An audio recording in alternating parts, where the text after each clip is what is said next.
नमस्कार, मैं रंजन कुमार। आज हम लोग मणिपुर में जो राजनीतिक संकट हुआ उस पर चर्चा करेंगे। आप लोगों को ज्ञात होगा कि 17 जून 2020 को मणिपुर में एन बीरेन सिंह सरकार के सामने राजनीतिक संकट उत्पन्न हो गया। यह संकट कैसे उत्पन्न हुआ? वहां के एन बीरेन सिंह के नेतृत्व में जो भाजपा की सरकार चल रही है, उसके एक घटक दल एनपीपी, नेशनल पीपुल्स पार्टी के 4 विधायकों ने अपना समर्थन वापस ले लिया। इसके साथ साथ टीएमसी के एक विधायक और एक निर्दलीय विधायक ने भी अपना समर्थन वापस ले लिया। इसके बाद वहां की सरकार अल्पमत में आ गई, क्योंकि इस घटना के कुछ दिन पहले ही भाजपा के 3 विधायकों ने वहां इस्तीफा देकर कांग्रेस ज्वाइन कर लिया था। विधानसभा अध्यक्ष ने तब तक उनके इस्तीफा को स्वीकार नहीं किया था। इसके बाद मणिपुर में राजनीतिक उठापटक तेज हो गई। वहां के राजनीतिक घटनाक्रम को समझने के लिए सबसे ज्यादा जरूरी है कि 2017 मार्च में हुए विधानसभा चुनाव और उसके परिणामों की चर्चा की जाए। मार्च 2017 में मणिपुर में विधानसभा चुनाव हुआ और वहां किसी भी दल को स्पष्ट बहुमत नहीं मिला। कांग्रेस को 28 सीट, बीजेपी को 21 seat, NPP 4 seat, NPF 4 seat, 1 seat Ramvilas Paswan के एलजेपी को मिला, 1 सीट टीएमसी को और 1 निर्दलीय उम्मीदवार वहां से चुनाव जीते। 60 सदस्यीय मणिपुर विधानसभा में सरकार बनाने के लिए 31 विधायकों का समर्थन अनिवार्य था। ऐसे में भाजपा ने अगुवाई की और कांग्रेस छोड़कर बाकी सभी विधायकों के समर्थन से वहां एन बीरेन सिंह के नेतृत्व में सरकार बनाई। सरकार के शपथ समारोह में ही कांग्रेस के एक विधायक श्याम कुमार नजर आए और उन्हें भी वन एवं पर्यावरण मंत्री की शपथ दिला दी गई। यानी सरकार के गठन के साथ ही कांग्रेस में तोड़फोड़ शुरू हो गई। उसके कुछ दिन बाद कांग्रेस के 7 और विधायक पाला बदलकर सरकारी पक्ष के साथ बैठने लगे। देखें तो कुल मिलाकर अब कांग्रेस की संख्या 28 से घटकर 20 रह गई और सरकार के पक्ष में 40 विधायक आ गए। इसके बाद सरकार अनवरत स्मूथली चलती रही वहां पर। अब ऐसी स्थिति में हम देखें कि भाजपा, जिसको 2017 से पहले जो 2012 में चुनाव हुआ उसमें राज्य में एक भी सीट नहीं मिली थी, तो ऐसा क्या हो गया कि भाजपा 0 से सीधे वहां सरकार बनाने की स्थिति में आ गई। सबसे पहले वहां के जो कांग्रेसी मुख्यमंत्री इबोवी सिंह थे, वो 3 टर्म से यानी 2003 से वहां मुख्यमंत्री थे। ऐसे में उन पर भ्रष्टाचार के भी कई आरोप लग रहे थे और सरकार के प्रति भी व्यापक नाराजगी थी।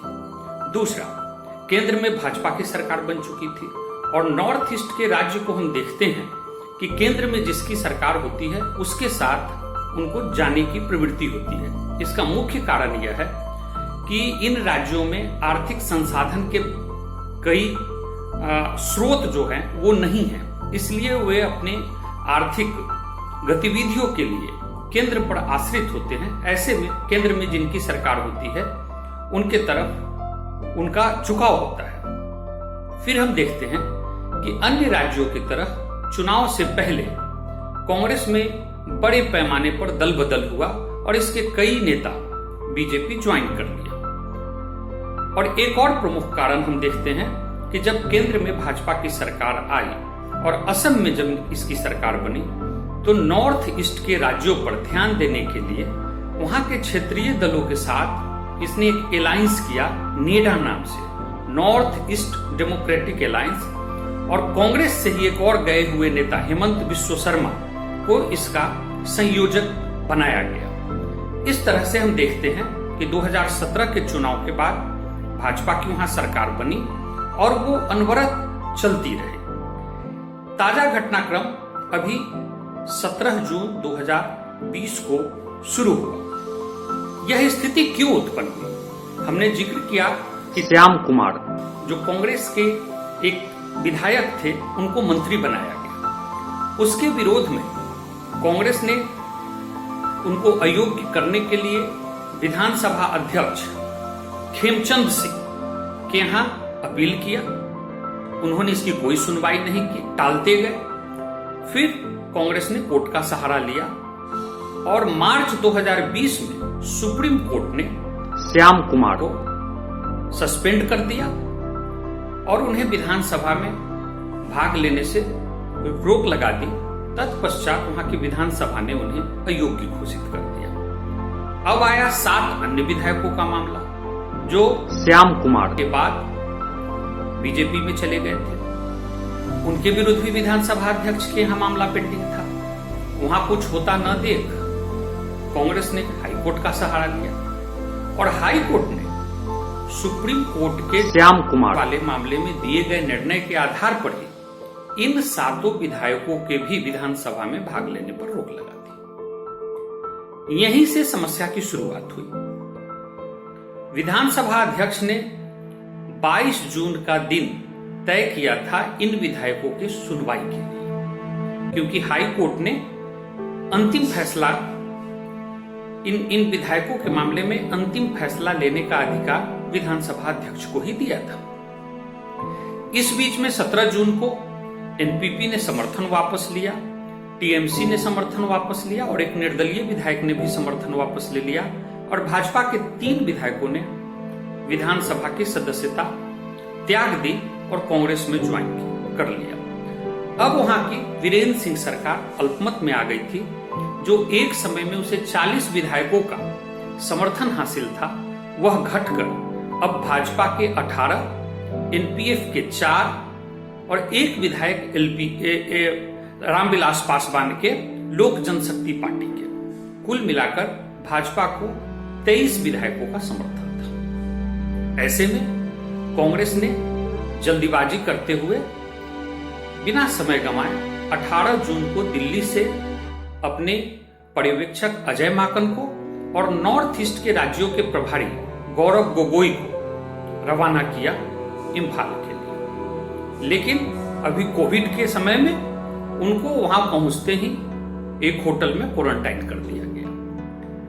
इधर 18 जून वहां के कांग्रेस के जो विपक्षी नेता हैं इबोवी सिंह, उनके नेतृत्व में एनपीपी, टीएमसी, निर्दलीय और कांग्रेस के विधायकों ने एक सेकुलर डेमोक्रेटिक फ्रंट का गठन किया और राज्यपाल नजमा हेपतुल्ला से मुलाकात कर उनसे विधानसभा का सत्र बुलाने की मांग की, ताकि वीरेंद्र सिंह के नेतृत्व की भाजपा सरकार के विरुद्ध अविश्वास प्रस्ताव लाया जाए और उसके बाद बहुमत का फैसला हो। इधर कांग्रेस ने एक प्रस्ताव पारित कर विधानसभा के सेक्रेटरी के यहां भी विधानसभा अध्यक्ष खेमचंद सिंह के विरुद्ध एक अविश्वास नोटिस दिया कि चूंकि विधानसभा में अब भाजपा का बहुमत नहीं है, बहुमत विरोधियों के साथ है, इसलिए विधानसभा अध्यक्ष को भी अपने पद से हट जाना चाहिए। इधर एक और इंटरेस्टिंग मामला डेवलप हो रहा था। 19 जून को वहां एक सीट के लिए राज्यसभा का चुनाव था और हम लोग जानते हैं कि राज्यसभा चुनाव में राज्य विधानसभा के सदस्य भाग लेते हैं, तो यहां भी जिसके पास बहुमत होता उसकी जीत होती। भाजपा पक्ष यही बात दबे जुबान बोल रहा था कि 19 जून को फैसला हो जाएगा कि बहुमत किसके पास है, ऐसे में सत्र बुलाने की कोई आवश्यकता नहीं है। अब मामला आया 7 विधायकों के निलंबन का, जिसमें पहले से विधानसभा अध्यक्ष ने 22 जून का तिथि तय कर रखा था सुनवाई के लिए। चर्चा ऐसी चलने लगी कि विधानसभा अध्यक्ष उस सुनवाई को प्रीपोन्ड करके 18 जून को ही करना चाहते हैं। कांग्रेसी पक्ष कोर्ट चले गए और हाई कोर्ट ने निर्देश दिया विधानसभा अध्यक्ष को कि राज्यसभा चुनाव खत्म होने तक इन विधायकों के मामले में कोई फैसला न लिया जाए और इनको विधानसभा के गतिविधि में भाग लेने से रोका जाए। इस स्थिति में 19 जून को राज्यसभा चुनाव हुआ और भाजपा के कैंडिडेट चुनाव जीत गए। उनके पक्ष में 28 वोट आए और कांग्रेसी कैंडिडेट के पक्ष में 24 वोट आए। ऐसा कैसे हुआ? ऐसा इसलिए हुआ कि कांग्रेस को 4 एनपीपी, 1 टीएमसी, 1 निर्दलीय, जो 6 सदस्य भाजपा समर्थित सरकार से समर्थन वापस लिए थे, उनका मत मिला और कांग्रेस के 2 विधायकों ने क्रॉस वोटिंग कर दी। इससे उनका अपना दल 18 सदस्यों का रह गया और 6 ये सदस्य, इनको 24 वोट पड़े। भाजपा के तरफ पहले से 18 उनके अपने सदस्य, 4 एनपीएफ के सदस्य और 1 एलजेपी के सदस्य थे, 23 सदस्य थे। तो 5 मत उनको ज्यादा कहां से मिला?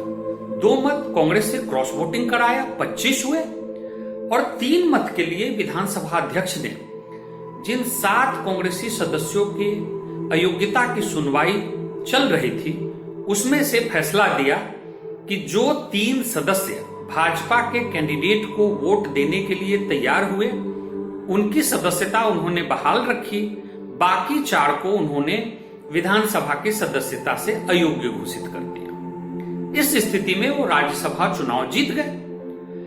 जब राज्यसभा चुनाव का निर्णय हो गया तो इसके बाद भाजपा ने कहा कि अब यहां का मामला सेटल हो गया, भाजपा के पास विधानसभा में बहुमत है और अब किसी भी अविश्वास प्रस्ताव की जरूरत नहीं है। अब हम देखते हैं कि किन 2 सदस्यों ने, कांग्रेस के किन 2 सदस्यों ने क्रॉस वोटिंग किया।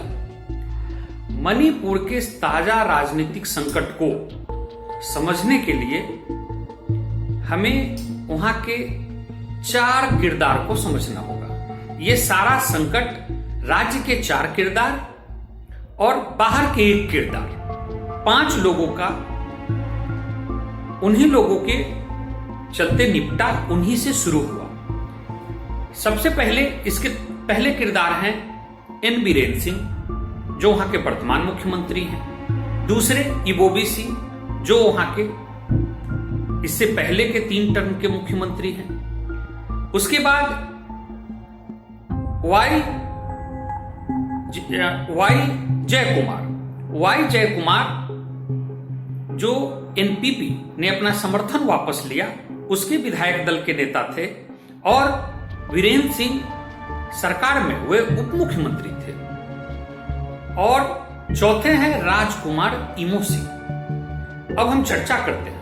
इसमें से वीरेंद्र सिंह, इबोबी सिंह और जय कुमार, ये तीनों, जब इबोबी सिंह की सरकार 3 से 17 तक थी, इस बीच में तीनों बड़े महत्वपूर्ण पद पर थे।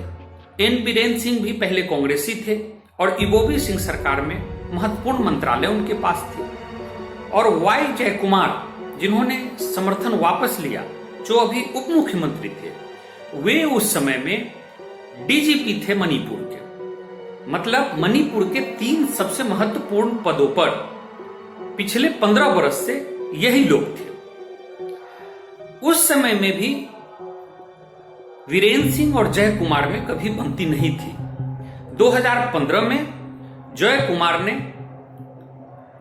बीजेपी ज्वाइन कर ली और जब 2017 के चुनाव में उन्हें टिकट नहीं मिला तो उन्होंने एनपीपी ज्वाइन कर ली और उसके बाद चुनाव जीत भी गए। और बाद में परिस्थिति ऐसी बनी कि एन बीरेन सिंह सरकार में उप मुख्यमंत्री भी बन गए। इसी तरह से एन बीरेन सिंह ने भी इबोबी सिंह से मनमुटाव होने के बाद भाजपा ज्वाइन कर लिया और संयोग ऐसा बना कि भाजपा के जो सबसे बड़े नेता थे शोएबा सिंह, वो चुनाव हार गए। तो ऐसे में बीरेन सिंह को वहां का मुख्यमंत्री बना दिया गया। अब है एक किरदार राजकुमार इमो सिंह। राजकुमार इमो सिंह कांग्रेस के युवा नेता हैं वहां के और उन्हें वहां के राजनीतिक हलकों में इबोबी सिंह का राजनीतिक उत्तराधिकारी भी माना जाता है। अब इनकी एक और पहचान भी है। राजकुमार इमो सिंह के पिता राजीव गांधी के मंत्रिमंडल में यहाँ दिल्ली में मंत्री भी थे और इनका नजदीकी भी था उस परिवार से। लेकिन इनकी एक और पहचान है। राजकुमार इमो सिंह मणिपुर के वर्तमान मुख्यमंत्री एन बीरेन सिंह के दामाद हैं। उनके भाजपा में मुख्यमंत्री बन जाने के बाद भी ये कांग्रेस में बने रहे, क्योंकि इन्हें जो रिस्पेक्ट, जो पावर वहां मिलना था वो मिल रहा था। लेकिन जब इनके ससुर ही संकट में आ गए तो ऐसे समय में इन्होंने राज्यसभा चुनाव में क्रॉस वोटिंग किया। तो हमने जो बताया कि 2 मेंबर कांग्रेस के राज्यसभा चुनाव में क्रॉस वोटिंग किए, उसमें एक राजकुमार इमो सिंह थे। इन्होंने असली मौके पर गच्चा दिया। एक मेंबर और थे, ये थे इवोबी हेनरी। ये इवोबी सिंह के भतीजा हैं। मतलब दूसरा धोखा कांग्रेस के नेता इवोबी सिंह के अपने घर से मिला। इस तरह से यह मामला हुआ। इसके बाद 21 जून को हेमंत बिस्व शर्मा, जो असम में के पावरफुल मंत्री हैं और नेडा के संयोजक हैं, और मेघालय के मुख्यमंत्री कोनराड संगमा, जिनकी एनपीपी पार्टी है, ये दोनों इम्फाल पहुंचे और पत्रकार वार्ता में उन्होंने कहा कि राज्यसभा जीत में बधाई देने के लिए वे यहां पहुंचे हैं।